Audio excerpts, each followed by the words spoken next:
sesuatu yang sebenarnya prank buat mereka gitu.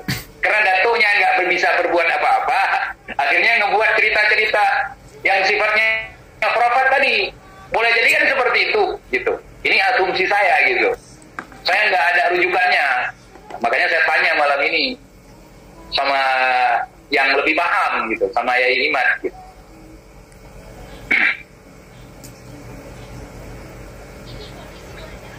Silahkan, Yai.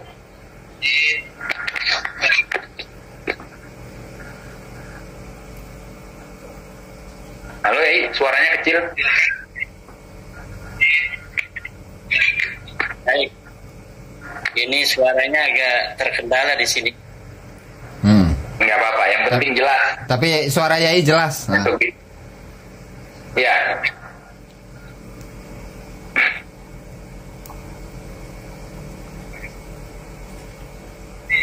Ngelek.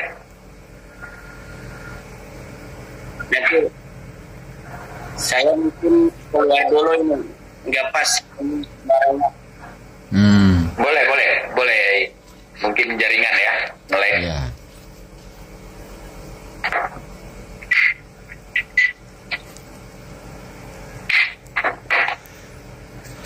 Ala kulihal, mungkin Gus Aziz bisa menjelaskan sedikit terkait prank datuk tadi. Bukan pring petuk ya. Prank datuk. Dulu saya udah ngelawan pring petuk, sekarang ngelawan prank datuk.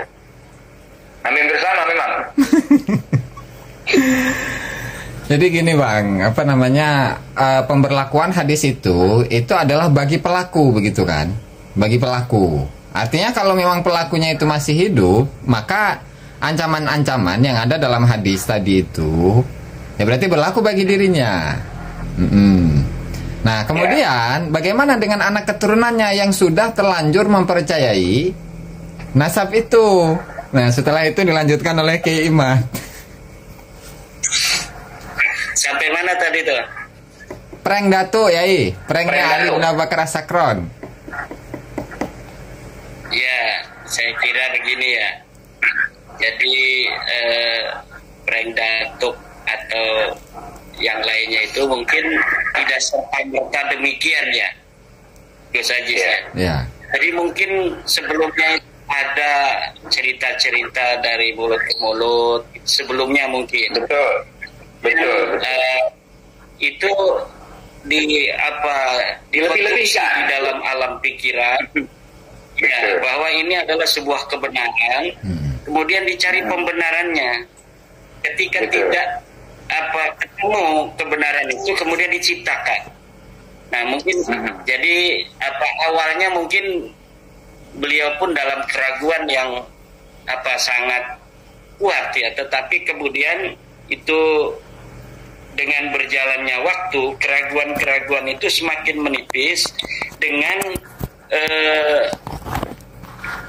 meninggal atau adanya verifikasi itu. Jadi semakin lama nasab ini semakin diyakini, apalagi dalam setiap masa yang membuat sebuah cerita-cerita yang luar biasa tentang leluhur mereka di masa lalu. Coba kita kalau lihat algoritma daripada cerita-cerita itu pada masa Ali As-Sakron tidak wow gitu apa yang ditulis kemudian oleh para Balawi sesudahnya. Jadi semakin lama kemudian semakin konstruksi rekayasa atau manipulasi data itu semakin kokoh di antara mereka saja. Jadi transmisi di dalam kitab-kitab mereka itu semakin bertambah tahun bertambah kuat sehingga diyakini penuh dengan kemutlakan oleh mereka sendiri. Sementara kalau kita misalnya melihat sekitar mereka dari ulama-ulama yang kemudian mencatat tentang bagaimana sejarah keturunan Nabi yang ada di Yaman di masa As-Suluk saja itu nama Al-Faqih Muqaddam nggak ada. 732 As-Suluk, sementara Muqaddam 653 Hijriah hanya beberapa puluh tahun, tapi Al-Janabi tidak bisa untuk mereportase seseorang yang katanya mujtahid mutlak di abad sebelumnya hanya beberapa puluh tahun saja. Kayak Syekh Hasyim Asy'ari itu ada di 1945, kemudian hari ini itu manuskrip kitabnya ada, kemudian perjuangannya masih ada. Kapan beliau itu bertemu dengan Syekh Khalil Bangkalan ketika mendirikan Nahdlatul Ulama terverifikasi. Siapa-siapa saja yang mendirikan Nahdlatul Ulama terverifikasi. Tetapi ini seorang Al-Janadi yang wafat 732 Hijriah yang menulis sejarah tentang Yaman sama sekali tidak bisa menemukan sosok yang maha besar yang bernama Faqih Muqaddam yang ada di Tarim. Sementara ulama-ulama yang lain itu ditulis di dalam kitab As-Suluk yang ada di Tarim ditulis, Muhammad Fadl ditulis, kemudian keluarga Bafadl, keluarga-keluarga dari Ba'dib sendiri itu Ba'dib yang sekarang jadi pimpinnya Balawi, itu kakek beliau itu ulama besar di Tarim dicatat oleh As-Suluk. Tapi kenapa sekarang Muhammad bin Abu Bakar Ba'dib sekarang hanya jadi jongos daripada para Balawi yang leluhurnya sama sekali tidak dicatat di dalam kitab As-Suluk. Jadi Muhammad bin Abu Bakar Ba'dib yang sekarang menjadi seorang muhakkik dari kitab-kitab Balawi, itu leluhurnya ulama besar yang ada di abad ke-7 Hijriah sampai awal abad ke-8 Hijriah. Tapi kemudian hari ini seorang Muhammad bin Abu Bakar Ba'dib yang leluhurnya betul-betul orang yang terverifikasi sebagai orang yang historis di masa lalu, seorang ulama di masanya, sekarang Muhammad bin Abu Bakar Ba'dibnya hanya menjadi jongos daripada keturunan orang yang tidak ada di masa itu. Jadi ini luar biasa, seperti kayak saya kadang-kadang miris itu Gus Aziz melihat turunan raja-raja yang ada di Madura. Turunan raja-raja yang ada di Madura itu hari ini memayungi orang yang bukan siapa-siapa. Jadi turunan raja yang juga turunan Wali Songo terverifikasi pada abad 18 masih ada kerajaan itu di Madura, pada abad 19 masih ada kerajaan itu di Madura. Hari ini keturunannya megang-megang payung untuk orang yang bukan siapa-siapa, bangsawan bukan, turunan nabi bukan, turunan raja bukan, pejuang kemerdekaan bukan, tidak ada sama sekali jasa mereka. Sebenarnya ini yang terjadi yang membuat kita miris. Seorang turun raja besar Teuku Iqbal Johar sekarang berani untuk berjuang. Dan sementara masih banyak. Nanti ini giliran saya ngomong, jangan. Wajah saya kata Sayyid Habib Qori nggak sesuai. Nah ini akhlak daripada bangsa Nusantara. Kalau misalnya ketahuan itu silsilah kebesaran masa lalunya, dia bukan malah bangga, tetapi dia kemudian mengaca. Lah, memang misalnya saya ada riwayat dari orang besar itu, tapi siapa saya hari ini? Itu yang terjadi dengan seluruh para keturunan Wali Songo. Tetapi saya kira keturunan Wali Songo dan keturunan para bangsawan-bangsawan Aceh, Samudra Pasai, Cempa, bangsawan dari Kalimantan, dari Sulawesi, raja-raja besar di Maluku, raja-raja besar di Papua, di Nusa Tenggara Barat, hari ini harus mulai melihat dirinya adalah sebagai sebuah warisan dari orang-orang besar masa lalu yang harus menjaga kebesaran itu. Minimal jangan rendahkan dirimu kepada bangsa yang bukan siapa-siapa, bangsa yang dalam agama mereka bukan siapa-siapa, tidak terverifikasi, mereka itu mempunyai karya besar dalam agama. Karya standar ada, tapi karya besar tidak ada. Kemudian itu dari mereka jasa-jasa besar, misalnya di Hadramaut tidak ada. Jasa besar di di Indonesia pada masa kemerdekaan teu aya. Nah, lalu berdasar apa kita harus menghormati mereka?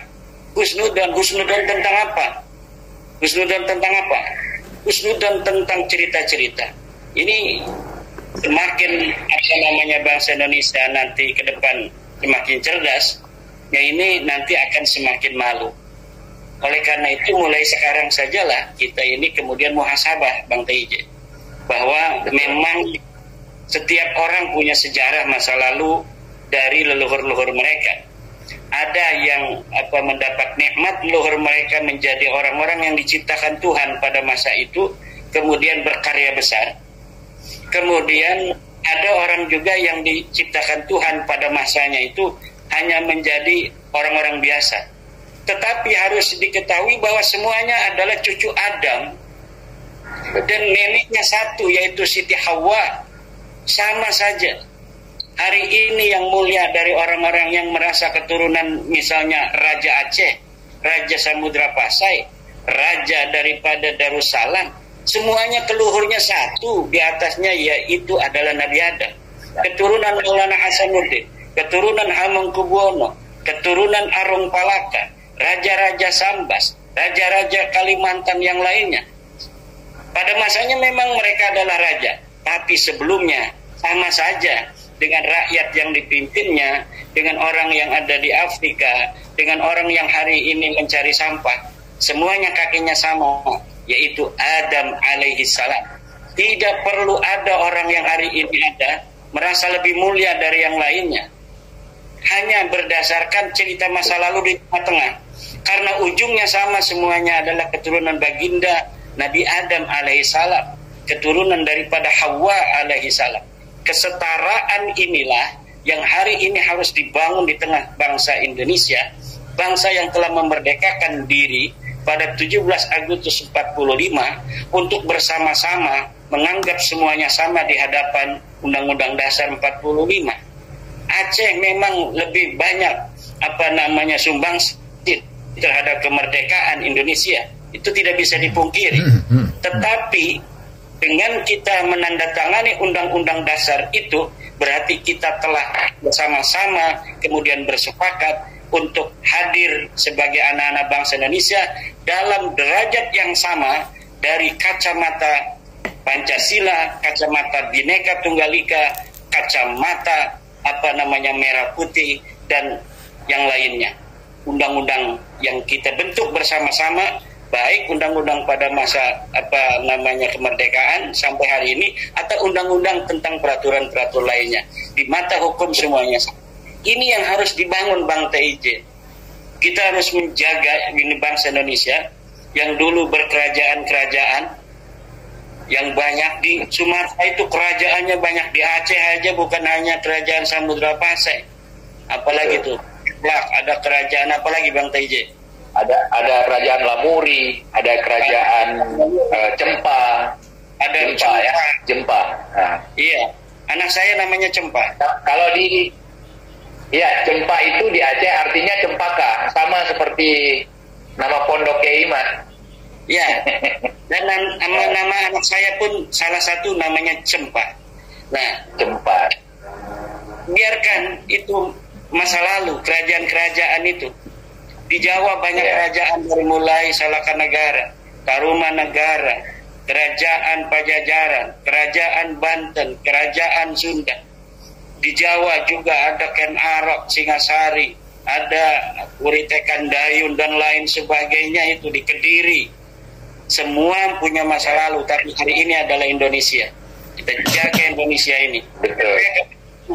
Masa lalu itu meneteskan air mata sedih gitu. Kadang melihat saudara, misalnya saudara-saudara saya di Aceh ya, karena ini lagi ngomong sama orang Aceh, saya bicara tentang misalnya tentang Aceh, bagaimana perjuangan mereka masa lalu, kemudian ada sedikit luka hati ingin memisahkan diri dari bangsa Indonesia. Lalu kalau memisahkan diri dengan bangsa Indonesia, orang Banten yang saudaranya bagaimana kan? Nanti beda, mau ketemu dengan Bang TIJ aja harus pakai paspor. Paspor. Nah, ini kan udah kita jaga bareng-bareng. Sekarang ini kita bersama-sama membangun sebuah konstruksi kenegaraan yang adil untuk semua, terutama untuk hari ini saudara-saudara kita yang dari luar bangsa Indonesia, Artinya yang luar dari bangsa Indonesia itu adalah orang-orang yang memang baru datang dari luar negeri, yang kemudian hari ini masih bisa dilihat ciri-cirinya bahwa mereka memang bukan daripada bangsa Indonesia masa lalu.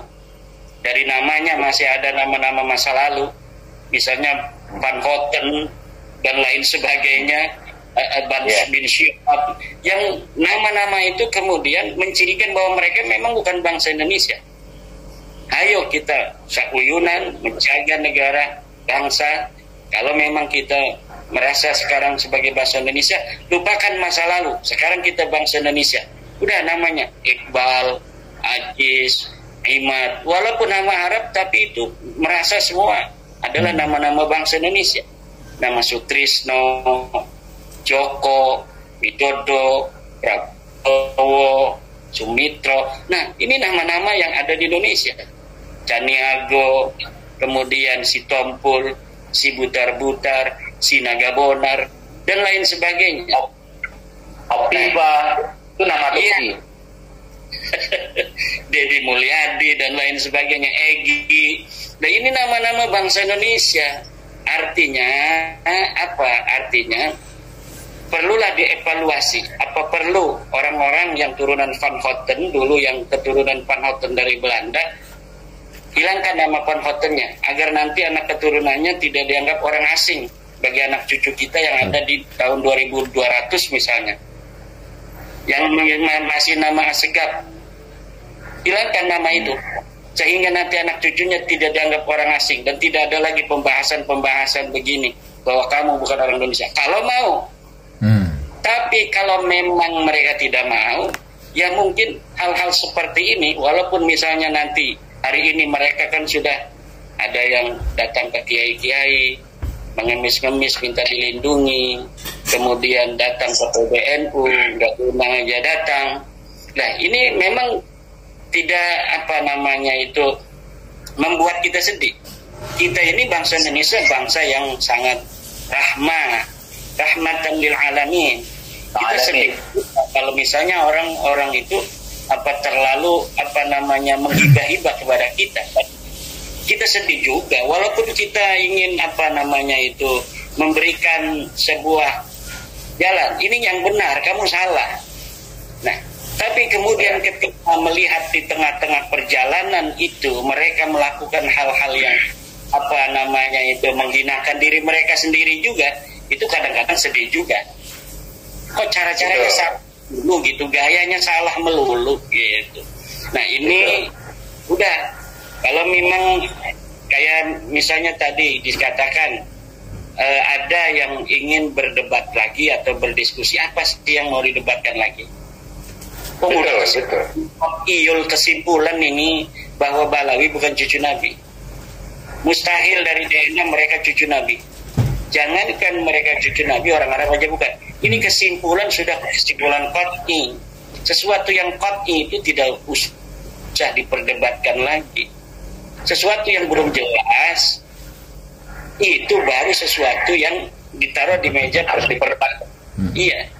Kalau sesuatu yang qat'i bahwa gula itu manis, lah kita tidak boleh menerima sebuah pernyataan dari orang lain bahwa gula itu pahit, dong kita sudah merasakan bahwa gula itu manis. Ini namanya qat'i. Sesuatu yang qat'i tinggal rasakan aja bareng-bareng. Nggak boleh husnudon. Nggak, saya nggak mau rasain gula. Saya mau husnudon aja. Nggak boleh, bos. Kalau saya mengatakan gula ini manis, sudah merasakan. Anda mengatakan gula ini pahit, bagaimana? Nggak mau saya merasakan. Saya maunya husnudon bahwa gula ini pahit. Nggak boleh seperti itu. Nah, ini maka Gus Ajis ini luar biasa. Gus Ajis ini adalah salah satu putra Nusantara yang hari ini memberikan pencerahan tanpa ada rasa bosan. Bang Teja demikian. Saya bukan ini di depan orangnya memuji, karena memang sepantasnya. Karena setiap masa akan melahirkan anak-anak kemudiannya.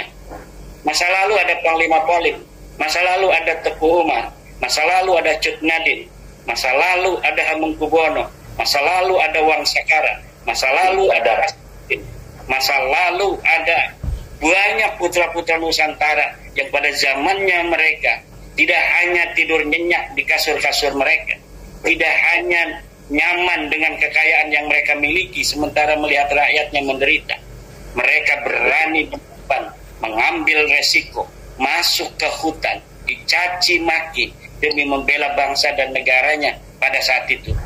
Dan hari ini Nusantara melahirkan sosok-sosok itu banyak sekali yang siap, tidak populer, yang siap untuk mencerahkan saudara-saudaranya. Karena apa? Karena yang menjadi korban hari ini adalah saudara-saudara mereka. Dan wajib bagi mereka untuk memberikan pencerahan itu, walaupun yang diberikan pencerahan marah terhadap mereka. Makanya kasih senyum saudara kita yang masih marah kepada kita. Kenapa? Karena kita begini untuk mereka. Kalau misalnya ada orang begini, misalnya ada orang penelitian membentuk atau mengawinkan buah mangga yang satu dengan buah mangga yang lain. Ini buah mangga manis, tapi dia tidak enak dagingnya. Ini buah yang enak dagingnya, tapi tidak manis. Kemudian muncullah sebuah pohon. Setelah muncul sebuah pohon, kemudian berbuah ribuan buahnya. Bagaimana cara kita untuk mengetahui hasil perkawinan buah ini berhasil ataukah tidak, buahnya manis atau tidak? Ketika buahnya sudah kelihatan matang, kita icipi, kita jajal, manis ataukah tidak. Gak boleh kita sudah bersusah payah, jangan sampai kita terluka. Kita jangan mencicipi buah ini, kita bikin iklan aja di televisi bahwa buah ini manis, enak dan gurih, lalu kita jual ke seluruh pelosok negeri. Kemudian nanti orang-orang marah kalau ketahuan ini gak manis. Itu biarin aja. Bagaimana Husnudon aja. Husnudon. Kalau asam husnudon. Nah, lalu mesenlah misalnya Gus Aziz Jazuli ini dari gunung di Anyer sana, mesen 5 kilo, pasti jajal pahit ini, tidak sesuai iklan yang ada di televisi. Boleh komplain. Katanya manis, tapi ternyata pas di jajal ini pahit. Apa yang harus dilakukan oleh Gus Aziz Jazuli ketika dia melihat tetangganya mesen buah yang sama? Melarang. Katanya Gus Aziz Jazuli ulama juga, seorang ulama membeli buah itu, saya juga beli. Apakah ketika ditanya Gus Aziz Jazuli, Gus, apakah buah itu manis, apakah kecut? Apa yang harus dijawab oleh Gus Aziz Jazuli? Pahit atau manis? Pahit. Kalau saya berarti Gus Aziz Jazuli berbohong. Atau dia tidak bertanya, tetangganya tidak bertanya, tapi Gus Aziz Jazuli tahu tetangganya mau beli. Apa yang harus dilakukan oleh Gus Aziz Jazuli? Yang harus dilakukan oleh Gus Aziz adalah memberitahu pada dia, jangan beli buah itu karena buah itu pahit, tidak sama dengan iklannya. Nah, ini saya yakin, saya itu melihat orang-orang Gus Aziz sebagai alumni Yaman, Bang TJ sebagai alumni Petamburan. Betul. Saya juga teman banyak habaib dan lain sebagainya dulu. Rumah saya itu tempat persinggahan para habaib, Bang TJ. Ada yang mau ke Palembang mampir dulu, ada yang mau ke Pandeglang mampir dulu. Biasa-biasa aja. Teman-teman saya itu memang sejak Bab Nasam ini nggak ada yang datang lagi kecuali satu orang, dan sekarang sudah orangnya meninggal dunia. Ya, biasa-biasa aja walaupun udah tahu Bab Nasam itu. Nah, ini yang hari ini tidak boleh ada misalnya seseorang yang mengatakan bahwa orang-orang itu karena kebencian. Kebencian seperti apa? Apakah orang yang mengatakan buah pahit itu pahit adalah karena kebencian? Bukan, itu karena kasih sayang dan cinta agar tidak banyak orang tertipu seperti saya yang telah beli buah 5 kilo yang katanya manis ternyata pahit. Nah, itu mungkin Bang TJ. Mohon maaf. Betul. Iya. Sangat bagus sekali analogi dari Kiai Imat ya terkait masalah itu.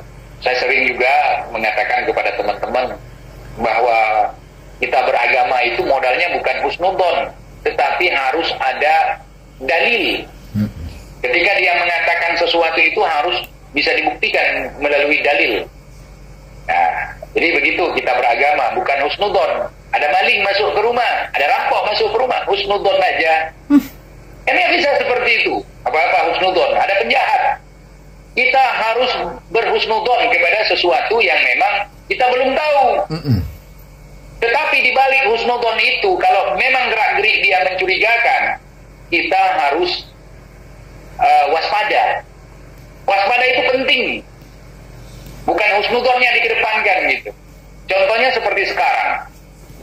Ketika mereka tidak bisa membuktikan kitab sejaman seperti yang dipertanyakan di awal-awal oleh Kiai Imat, malah sudah mereka ngirim orang ke luar negeri untuk bertamasya. Ketika beliau pulang dari tamasyanya, belum bisa juga untuk membuktikan apa yang mereka bilang. Kemudian mereka merubah aturan.